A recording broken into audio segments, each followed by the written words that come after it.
What's up mga tropa? Ito naman ako para sa aking bagong video tutorial.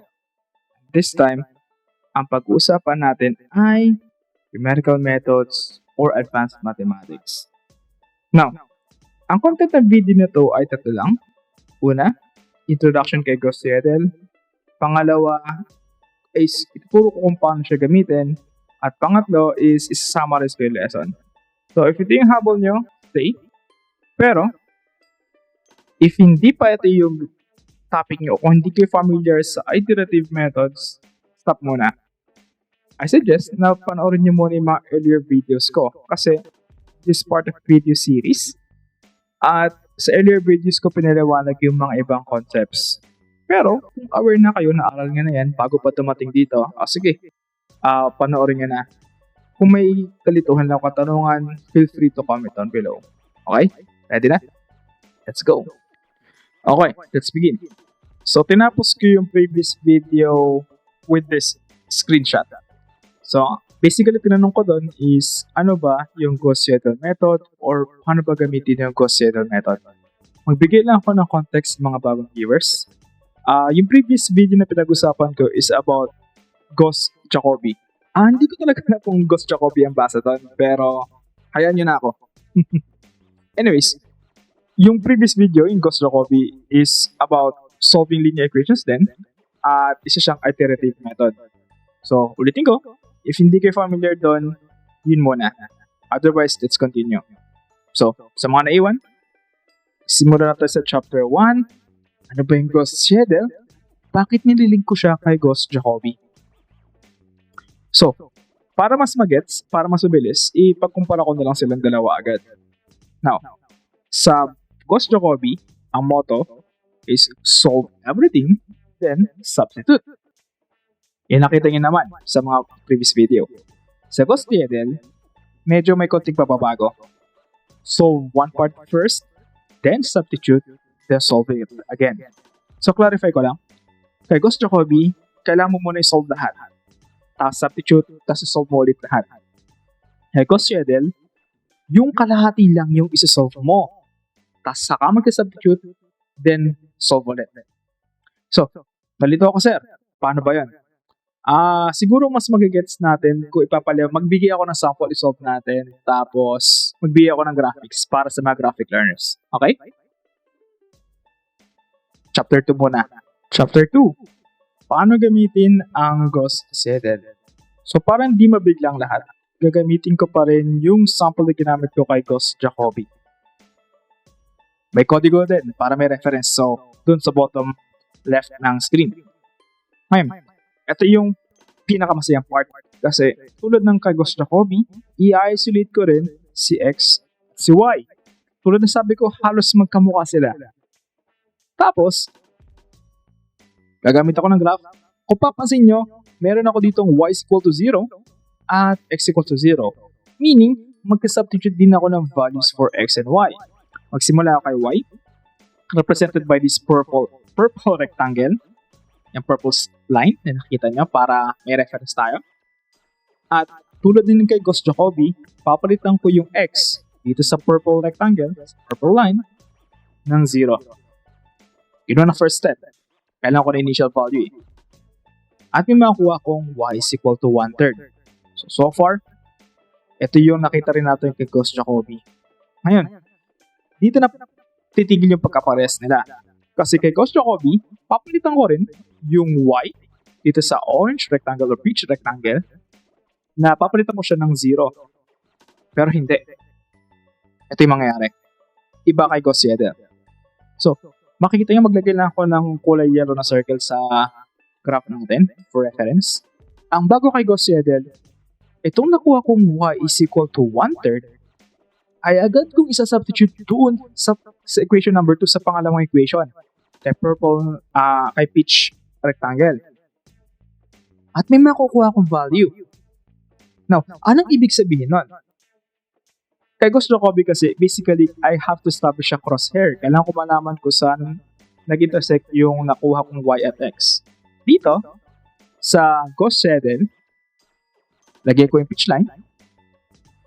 Naglagay ko ng horizontal line. Ganyan nangyari. items. Ulitin ko lang. Sa mga graphical learners, na nakuha ko yung value ng y, hinanap ko ngayon yung nag-establish ako ng horizontal line, yan yung substitution, kasi alam ko kung saan siya nag-intersect. Ayan yung bagong value ng x. Ito yung ibig ko sabihin sa isusolve ko yung kalahati. So far, TV lang tayo. Nag-substitute ako ng 0 dito sa purple. May nakuha kong value ng y. At yung nakuha kong value ng y, ang isa-substitute ko kay peach dito sa kabilang equation. At may nakuha akong bagong value ng x. So yun yung bago. Sa mga nakanood ng previous video ko, sa previous video, dalawang dash lines na in-establish ko. At kung saan nag-intersect yung dalawang dash lines, yun yung initial estimate. Kay Gauss-Seidel, hindi na. Kung saan nag-intersect yung dash line, yung horizontal dash line, doon sa kabilang line, kung saan siya nag-intersect, yun na mismo yung value. And that would be our first estimate. Okay? So, nilagay ko dito yung sana x. Baka kasi baliktad dito sa rectangles. Pero yung 7/15 ang ating x component o x coordinate and 1/3 is yung ating y. Which is 1.133 din naman. O 0.333. Okay? So, ganun kabilis. Ngayon, next step, this is our first iterative. At for reference, ito yung actual value natin. O, nalagay ko na rin yung y. So, halos malapit naman na, pero obviously malaki-laki pa ang error. So, isa pa. Kaya iterative, ulitin natin. And this time, yung kukunin ko, yung isa-substitute ko ngayon, yung value ng x, yung sa peach. Papunta doon sa purple. Ulitin ko, yung 7/15, isa-substitute ko dito sa x ng 2 minus x over 6. Yan. At may makuha kong bagong value ng y, 13/90. At ito yung pangalawang estimate natin. Ganun agad. Meron agad tayong pangalawang estimate. So, visually speaking, ipakita ko lang dito, ang nangyari, establish ako ng vertical line, sinanap ko kung saan siya nag-intersect sa purple. Ganun. Iriwan niyo yung video kung masyadong mabilis. At meron na agad akong bagong estimate. Kung para kay Gauss Jacobi na medyo may dalawang steps pang susundan. Tapos, syempre, hindi pati yung tama kasi 1.133, 0.0144. Medyo malayo pa. So, isa pang estimate. Anong gagawin ko? Doon naman sa kabilang side, since bago yung y, siya yung pinaka-latest na nakuha natin, siya ngayon yung isa-substitute ko sa kabila. Salitan sila. Papalitan ko yung value ng y sa kabila at yung makuha akong bagong value ng x. At ito na ngayon yung bagong estimate natin. Okay? So, linawin natin. May maunahin kung kukunin ko isang value ng variable, substitute sa kabilang equation, may makukuha kong bagong variable, substitute na naman sa kabila, alternating. At that would be, graphically speaking, gumuhit ako ng horizontal line, inusog ko yung estimate ko. Ganun. Okay? So, meron tayong bagong estimate. Kapag kinonvert ko sa decimals, nilagay ko yung x at y para sa narilito. Kapag kinonvert ko sa decimals, it would be, malapit na. 1.05 for x, 1.06 dapat, 0.14, 0.15 naman kay y. Lapit na sa katotohanan pero palapitin pa natin. Actually, this time, dear viewer, gusto ko kayo yung mag-compute ng bagong estimate. Tahimik muna ako. Dalawang kali gusto kong malamang sagot sa inyo. Ano yung variable na i-estimate natin? Anong variable yung papalitan dyan? At pangalawa, ano yung coordinates ng bagong estimate natin? Rewind nyo lang kung nalito ka sa tanong. Sa nakagets, tahimik muna ako. I'll give you 20 seconds.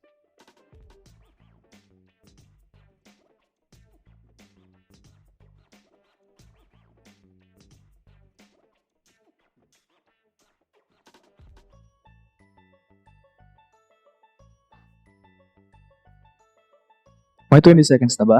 Kung wala pa, sige, napopost naman ang video. Pero, ano bang ginawa niyo? Ganito ba yung ginawa niyo? Since na-establish ko na yung bagong value ng y, or rather, bagong value ng x, na-establish ko na yung bagong value ng x, siya naman yung isa-substitute ko sa kabila, alternating. At may makukuha akong bagong value ng y. Graphically speaking, Nag-drawing ako ng vertical line, tapos tignan niyo yung yellow circle. Inusog ko pataas. Kung saan siya nag-intersect, yan yung bago nating estimate. At ito yun, 238, 103. Nilagay ako ng value ng x and y para sa nag-value ito. At kung i-convert sa decimal, 1.05 at 0.15. Uy, lumapit na yung y. X na lang. So, ipalapitin pa natin. Isa pang estimate. Nakagets ba? Sige, isa pa nga. Sa mga nakagets, solve nyo. Sa mga nahihirapan, subukan nyo ngayon. I'll give you 10 seconds. I-post nyo na lang yung video kung masyado mabilis.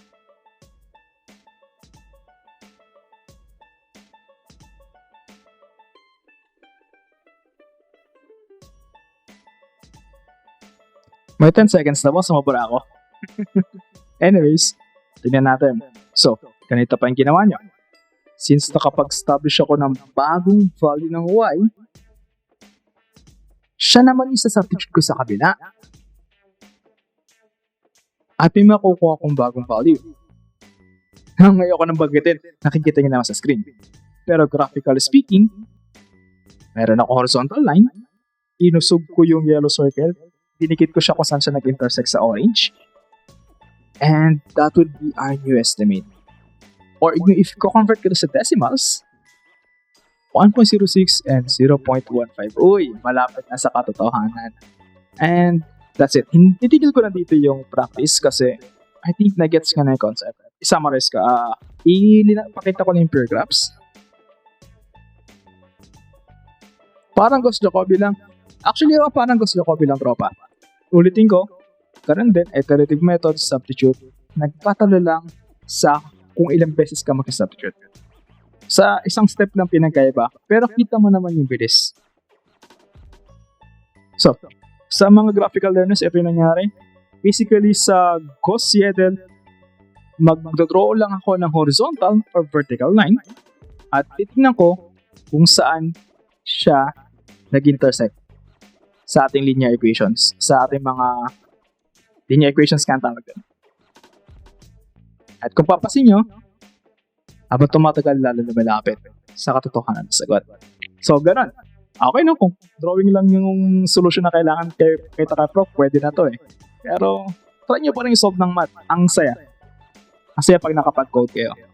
Anyways, kung may tanong kayo regarding sa steps o kung nag-deepen kayo sa explanation ko ng steps, just comment down below. Or pwede nyo rewind ang video. Okay? Otherwise, summary na natin. Summarize lang natin yung nangyari.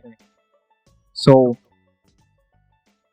yun nga, para hindi makalimutan, tandaan na magkamukha lang halos ang Gauss-Seidel at Gauss-Jacobi. Jacobi ba? Gauss-Jacobi? Anyways, ang pinagkaiba lang, sa Gauss-Seidel, isang equation lang yung isosolve mo sa simula. Tapos yung makukuha mong value ng x or y, yung isa-substitute mo sa pangalawa. Then rinse and repeat. Okay? If nalito kayo dun, o if hindi nyo ma-imagine, o patagal na kasi yun yung naparod yung Gauss-Jacobi, panoorin yung Gauss-Jacobi and compare it side by side. May TikTok video din ako for summary kung interesado kayo dun. Pero yun nga. Pero since magkapare sila ng Gauss-Jacobi, kailangan nyo ring tandaan tong steps. Isolate, pero this time choose one na lang. Substitute to the other. Yan yung bago kay Gauss-Seidel. Then solve. Halos kamukha nga, tulad ng sinabi ko kanina. Ngayon, since magkamukha sila, kailang beses ko nang sinabi, mas mabilis, sorry, balik ko lang nga. Sabi ni tropa, mas mabilis ba? Oo, actually, mas mabilis. Lalo na kapag napakasimple na equation, nakita nyo ilang steps lang lumapit na ako sa katotohanan. Nahati kasi sa kalahati yung process. Pero yun nga, pwede ba siya sa 2 equations, 2 unknowns? Pwede. 3 equations, 3 unknowns, mas lalong pwede. 4 equations, 4 unknowns, pwede rin. Medyo komplikado na lang solving kasi kailangan ko mapatunayan diagonally dominant yung solution natin. Ilang naman. Although, sa case ko, bilang instructor sa college, hanggang 3 unknowns lang muna yung pinapagawa ko. Yung 4 equations, 4 unknowns, may iba akong method na tinuturo. Actually, kung bago-bago pa lang kayo, I suggest gamitin yung elimination method lang kung gumagawa algorithm. Paano ulit diagonal? Diagonal dominant is basically yung mga variable sa diagonal is greater than the sum ng mga coefficients pala rather ng the rest. Balikan nyo na lang yung nakaraang video. Stopping criterion din. Kasi nga tanong kailan ba titigil. Ganun din same logic din dun sa Gauss-Jacobi. Ikaw mag-establish ng stopping criterion. Dapat mas mataas, mas mababa estimated mo sa require mo. Yun lang naman. Simple lang Gauss-Seidel and it's really fun to practice. Kung nabitin kayo sa video, if you want to know more iterative methods, magkagawa ko dito. Or kung may gusto ko specific na ituro ko, comment down below. Binabasa ko yan. Medyo it takes time lang pero nagagawa ko naman. So, simple lang. Tapusin ko na yung video para hindi masyadong mahaba. See you on the next one. Bye!